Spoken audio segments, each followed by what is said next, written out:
2024 সালের 9 June Chittagong metropolitan পুলিশের সাবেক অতিরিক্ত উপকমিশনার এডিসি মোহাম্মদ কামরুল হাসান ও তার স্ত্রী সাইমা বেগমের নামে থাকা 11 কোটি 34 লাখ টাকার অবৈধ সম্পদ ক্রোকের নির্দেশ দিয়েছেন আদালত।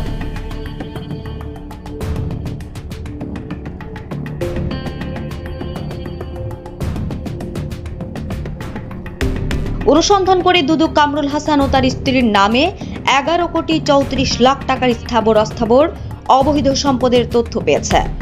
তৎকালীন সময়ে দুদক সূত্রে জানা যায়, পুলিশ কর্মকর্তা মোহাম্মদ কামরুল হাসান 1989 সালে উপপরিদর্শক এসআই পদে পুলিশ বিভাগে যোগদান করেন। পরে পদোন্নতি পেয়ে তিনি হাটহাজারী, বাঁশখালী সহ বিভিন্ন থানায় ভারপ্রাপ্ত কর্মকর্তা ওসি হিসেবে দায়িত্ব পালন করেন।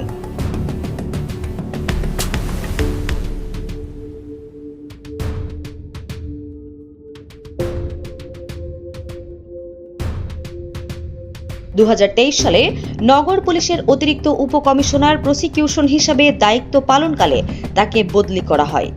অভিযোগ রয়েছে, মোহাম্মদ কামরুল হাসান চট্টগ্রাম আদালতের হাজতখানার আসামিদের জন্য সরকারি বরাদ্দের খাবার বিতরণ না করে রাষ্ট্রীয় কোষাগার থেকে বিল উত্তোলন করে নিতেন।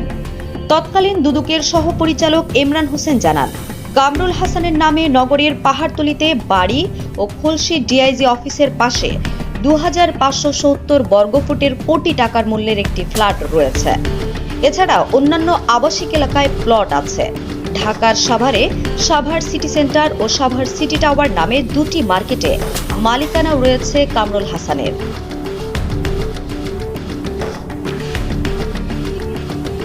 বীর চট্টলা টিভির অনুসন্ধানে উঠে এসেছে, বিভিন্ন অপরাধের হোতা সাবেক এডিসি কামরুল হাসান, আওয়ামী দোসর সাবেক আওয়ামী স্বরাষ্ট্রমন্ত্রীর আসাদুজ্জামান কামাল, চট্টগ্রাম সিটি কর্পোরেশনের সাবেক মেয়র আ.জ.ম নাসির সহ প্রভাবশালী আওয়ামী নেতাদের ঘনিষ্ঠ ব্যাংক জালিয়াতির মূল হোতা নুরুন নবীর আত্মীয়। তৎকালীন আওয়ামী লীগ সরকারের আমলে নুরুন নবী ও তার ভগ্নিপতি সাবেক এডিসি কামরুল হাসান গড়ে তোলেন অপরাধীর সাম্রাজ্য।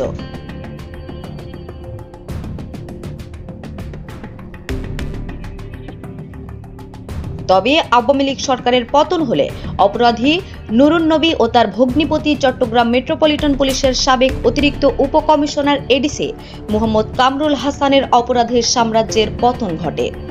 তবে আওয়ামী সরকারের পতন হবার সাথে সাথে নামে বেনামে দেশের আর্থিক প্রতিষ্ঠান থেকে শত শত কোটি টাকা আত্মসাৎকারী নুরুন নবী বিএনপির বিভিন্ন প্রভাবশালী নেতাদের আশ্রয়ের কৌশল অবলম্বন করতে শুরু করেন। এদিকে নুরুন নবীর একই কৌশল অবলম্বন করেন তার আত্মীয় সাবেক এডিসি কামরুল হাসানও। ইতিমধ্যেই বর্তমান সরকারের বিভিন্ন নেতাদের সাথে ঘনিষ্ঠতা অর্জনের চেষ্টা করতে থাকে সে। সর্বশেষ কতিপয় কিছু বিএনপির নেতাদের মাধ্যমে চট্টগ্রাম সিটি কর্পোরেশনের মেয়র ডাক্তার শাহাদাত হোসেনের সাথে ঘনিষ্ঠ হবার চেষ্টা চালিয়ে যাচ্ছে আওয়ামী লীগ সরকারের প্রভাবশালী সাবেক এই পুলিশ কর্মকর্তা। তবে এখনই সতর্ক হতে হবে দেশপ্রেমিক রাজনীতিবিদদেরকে, যাতে কোনো অপরাধী তাদের ব্যবহার করে নতুন করে গড়ে তুলতে না পারে অপরাধের সাম্রাজ্য।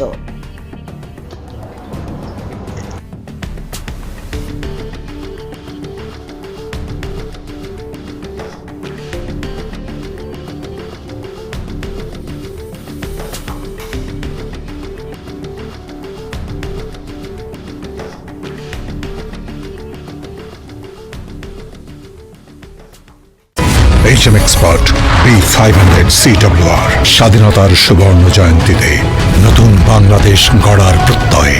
HM Steel,